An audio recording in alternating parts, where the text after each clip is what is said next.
Hello everyone and welcome to Diaduka. আজি আমি discuss কৰিম যি আমাৰ আসাম পুলিচ এসআই এক্সামটো হৈ গৈছে তাৰে একচুয়ালি আমি কাট অফটো ডিসকাস কৰিম এতিয়া আমি ভিডিওটোলৈ যোৱাৰ আগতে মই দুটামান কথা ক'ব বিচাৰিছো যে এই যেটো ভিডিও মই বনাইছো বা আজি আমি যিখিনি ডিসকাস কৰিম যেটো এক্সপেক্টেড আমি মাৰ্কস ইয়াত আমি ডিসাইড কৰিছো সেইটো মই দুটা কাৰণত এই ভিডিওটো বনাইছো প্ৰথমটো হৈছে যে আপোনালোকে যাতে এই ভিডিওটো চাই পেলাই অলপ মোটিভেট হ'ব পাৰে যাতে আপোনালোকে যিমানটো স্কোৰ কৰিছে নিজৰ স্কোৰটো চাগে গম পাইছে কুৱেশ্যন পেপাৰখন আপোনালোকক দি পঠোৱা হৈছে সেইখন চাই পেলাই যাতে আপোনালোকে যেটো ফিজিক্যাল যেটো আপোনালোকৰ ফিজিক্যাল এফিচিয়েন্সি টেষ্ট যেটো হ'ব তাৰ কাৰণে যাতে আপোনালোকে তৈয়াৰী কৰিব পাৰে এটা মোটিভেশ্যন দিবলৈ মই চেষ্টা কৰিছো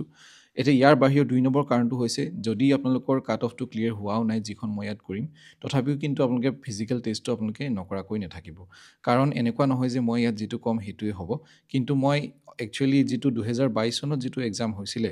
য'ত 300 প্লাস আমাৰ কি আছিলে ভ্যাকেন্সি আছিলে হেতুৰ ওপৰত তাৰ ওপৰত যিখন কাট অফ আছিলে তাৰ ওপৰত বেছ কৰি পেলাই মই সেইখন আৰু এই বছৰ যিখন 2025 চনত যেটো এক্সাম হৈছে একচুয়ালি 2024 চনত নটিফিকেশন ওলাইছিলে তো এই যেটো এক্সাম আমাৰ ৰিসেন্টলি হৈ গ'ল এই দুটা এক্সাম মই কম্পেয়াৰ কৰি পেলাই দুটাৰ পোষ্ট ইয়াত আছে 144 আছে এটাত আৰু এটা 300 প্লাস আছিলে তো ইয়াৰটো কাট অফ অলৰেডি ৰিলিজ হৈ গৈছে মানে যেটো এটো আগতে হৈ যোৱা এক্সাম তো দুইটা এক্সাম মই কম্পেয়াৰ কৰি পেলাই দুইটাৰ কাট অফটো মানে সেই এক্সামটোৰ লগত তুলনা কৰি পেলাই আজিৰ কাট অফটো আমি ডিসাইড কৰিছো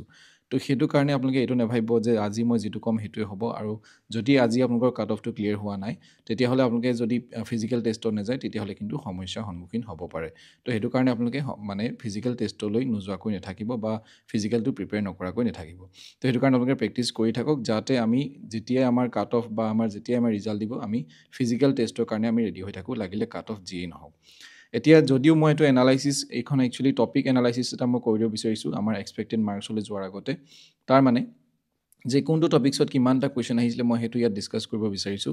আৰু ইয়াৰ পাছতো আমি যিখন কুৱেশ্যন পেপাৰ আছে প্ৰিভিয়াস ইয়াৰ কুৱেশ্যন মানে এখন যেটো আমাৰ এক্সামটো হৈ গ'ল সেই এক্সামটোৰ যিখন কুৱেশ্যন পেপাৰ সেইখন মই ডিটেইলত এনালাইসিস আপোনালোকক কৰাই দিম কিন্তু বৰ্তমানৰ কাৰণে আমি জাস্ট টপিক কিমানটা আহিছে মই আপোনালোকক ক'ব বিচাৰিছো তাৰ মানে আমাৰ যিখন কুৱেশ্যন সেই কুৱেশ্যনখন কেনেকুৱা ধৰণৰ আছিলে সেইখন আমাৰ কুৱেশ্যন আমি ক্লিয়াৰ কৰিব পৰা হয় নে নহয় বা সেইখন কুৱেশ্যন আমি জেনাৰেলি পাব্লিকে কিমান স্কোৰ কৰিব সেই বস্তুটো মই আপোনালোকক দেখাব বিচাৰিছো তো আমি যদি জিকে আৰু যেটো আমাৰ জিকে বা জিএস পোৰশন যেটো আমি কওঁ সেই পোৰশনটো আমি যদি চাওঁ ইয়াত টোটাল আমাৰ কুৱেশ্যন আহিছিলে 55টা তাৰ ভিতৰত আমাৰ মেথছৰ যদি আমি ক্ষেত্ৰত চাওঁ মেথছৰ আছিলে 24টা কুৱেশ্যন আৰু ৰিজনিঙৰ ক্ষেত্ৰত ৰিজনিঙৰ 15টা কুৱেশ্যন আছিলে আৰু যি ইংলিছ আছে ইংলিছৰ 6টা কুৱেশ্যন আছিলে এতিয়া আমি গোটেইখিনি টোটাল আমাৰ লগে কিমান হ'ব 100 হ'ব এতিয়া ইয়াত চাওক আমাৰ যিকিটা আমাৰ মুঠ আমি যদি চাওঁ যে 13টা আমাৰ টপিকত কুৱেশ্যন আহিছিলে এনেকুৱা ধৰণৰ কুৱেশ্যন আহিছিলে বেছিকৈ আমাৰ ইণ্ডিয়ান হিষ্ট্ৰী কুৱেশ্যন আৰু আসাম হিষ্ট্ৰী কুৱেশ্যন বেছিকৈ এবাৰ দেখা গৈছে যেটো আমি যেটো আমাৰ মই কৈছিলো আগতে যেটো আমাৰ প্যাটাৰ্ন আছিলে আপোনালোকৰ এডিআৰইত সেই প্যাটাৰ্নটো কমপ্লিট ইয়াত ফলো হোৱা নাই আৰু মই আগতেও কৈছো যে সেই দুটা বস্তু কি হ'ব বেলেগ হ'বই আৰু আপোনালোকে সেম প্যাটাৰ্ন হ'ব বুলি ভাবি থাকি কোনো লাভ নাই দুটা এক্সাম কম্পেয়াৰ নহয় যদিও তাৰ সিলেবাসখন একেই হয় আলটিমেটলি আমি সিলেবাসখন একেই আমি তাতে ফোকাস কৰিব লাগে একচুয়ালি মই আগৰ পৰা আপোনালোকক কৈছিলো এটা চাওক ইয়াত 55টা কুৱেশ্যন আছে আৰু আমি যদি ইয়াত চাওঁ ইয়াত আমাৰ মেথছখিনি ইমান হাৰ্ড অহা নাছিলে মেথছ যদিও আমাৰ বেছি আহিছে 24টা কুৱেশ্যন আহিছে মেথছত ইমান হাৰ্ড অহা কিন্তু কুৱেশ্যনখিনি নাছিলে আৰু ৰিজনিঙতো সেই একেই ৰিজনিঙৰ আমাৰ টোটাল আমাৰ 15টা কুৱেশ্যন আছিলে আৰু ইমান একো প্ৰবলেম নাই বেছিকৈ আমাৰ ইংলিছলৈ আমাৰ প্ৰবলেম হৈ আছিলে আৰু ইংলিছত মই আপোনালোকক কৈছোঁ যে পেছেজ এটা আহিব বুলি মই কৈছিলোঁ তো সেইটোৱে আমাৰ আহিছে আৰু ইংলিছত আমাৰ তেনেই কম 6টা কুৱেশ্যন অনলি আহিছে তো আমি ইংলিছটো ইগনোৰ কৰি চলিলেও আমি এইকেইটা যদি আমি কৰিব পাৰোঁ তেতিয়াহ'লে আমাৰ মানে কুৱেশ্যন পেপাৰখন আমাৰ ক্লিয়াৰ হোৱাৰ চান্সেছ আছে এতিয়া আমাৰ যি ইণ্ডিয়ান হিষ্ট্ৰী আৰু যি আসাম হিষ্ট্ৰী কুৱেশ্যন আছিলে এইখিনি ইমান মডাৰ্ট লেভেলৰ কুৱেশ্যন হয় আৰু ইমান হাৰ্ডো নহয়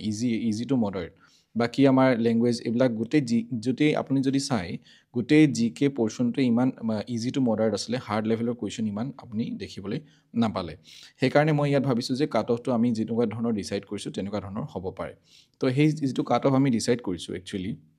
বা যেটো কাট অফ আমি এক্সপেক্ট কৰিছোঁ সেই গোটেই কুৱেশ্যন পেপাৰখিনি চাই পেলাই বা এই গোটেই আমাৰ কুৱেশ্যনবিলাক চাই পেলাই কোনটো লেভেলৰ কুৱেশ্যন আহিছে সেই গোটেই বস্তুটো চাই পেলাই ডিসাইড কৰা হৈছে তো মেথছতো সেই কি মই আপোনালোকক কৈছোঁ আপোনালোকে এখন চাই ল'ব এইখন আপোনালোকে টেলিগ্ৰাম চেনেলত পাব যে কোনটো টপিকৰ ওপৰত কিমানটা কুৱেশ্যন আহিছিলে ভৱিষ্যত এক্সামৰ কাৰণে আপোনালোকক হেল্প হ'ব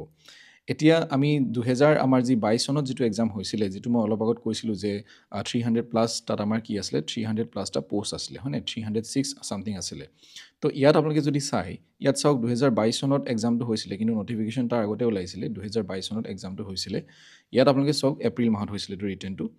তো ইয়াত চাওক আপোনালোকে ইয়াত কাট অফ বিলাক এনেকুৱা ধৰণৰ আছিলে এখন অফিচিয়েল কাট অফ হয় ইয়াত চাওক 71 মেলৰ কাৰণে আছিলে আনৰিজাৰ্ভৰ কাৰণে তাৰপিছত ফিমেলৰ কাৰণে 59.5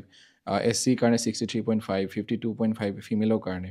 মেলৰ কাৰণে ST প্লেইনছৰ 63.5 52.5 ফিমেলৰ কাৰণে হিলছৰ কাৰণে 52 ফিমেলৰ কাৰণে 44 আৰু OBC আৰু MOBC কাৰণে 65.5 আছিলে ফিমেলৰ কাৰণে 55 আছিলে EWCS কাৰণে 64.5 আছিলে ফিমেলৰ কাৰণে 52 আছিলে এতিয়া আমি যদি চাওঁ যেটো আমাৰ আনৰিজাৰ্ভ আৰু EWS তাতে তাৰ মাজত আপুনি ইমান বৰ এটা ডিফাৰেন্স নাপায় মানে ইয়াত চাওক 71 to 64 ইমান বৰ এটা ডিফাৰেন্স নাই কিন্তু আমাৰ মেইন ডিফাৰেন্সটো আপোনালোকে যদি এই আনৰিজাৰ্ভ আৰু ST প্লেইনছ বা আনৰিজাৰ্ভ আৰু ST হিল কম্পেয়াৰ কৰে তাতে আপোনালোকে অলপ ডিফাৰেন্স এটা পাব কিন্তু তাৰপিছতো ইয়াৰ যেটো OBC আৰু আনৰিজাৰ্ভ ইয়াৰ মাজতো ইমান ডিফাৰেন্স নাই কিন্তু আমাৰ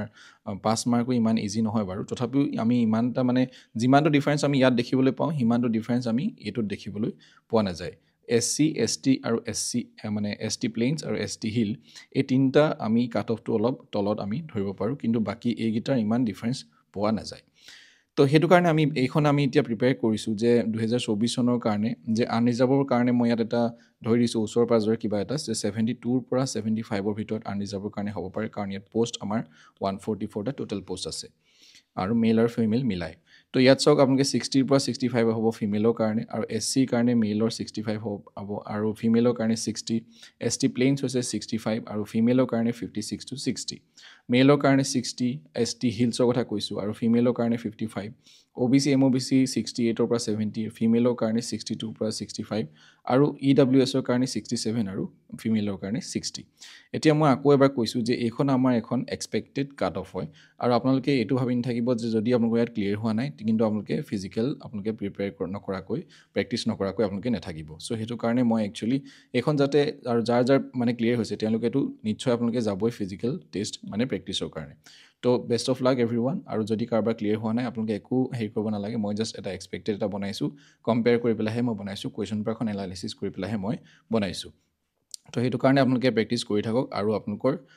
মানে ফিজিক্যাল টেষ্ট আপোনালোকে যেতিয়া আপোনালোকে পাস কৰিব তেতিয়া আপোনালোকে ভাল কৰি এপিয়াৰ হ'ব পাৰিব সো ইমানে আছিল আজি ভিডিওটো কাৰণে thank you for watching everyone and good night and take care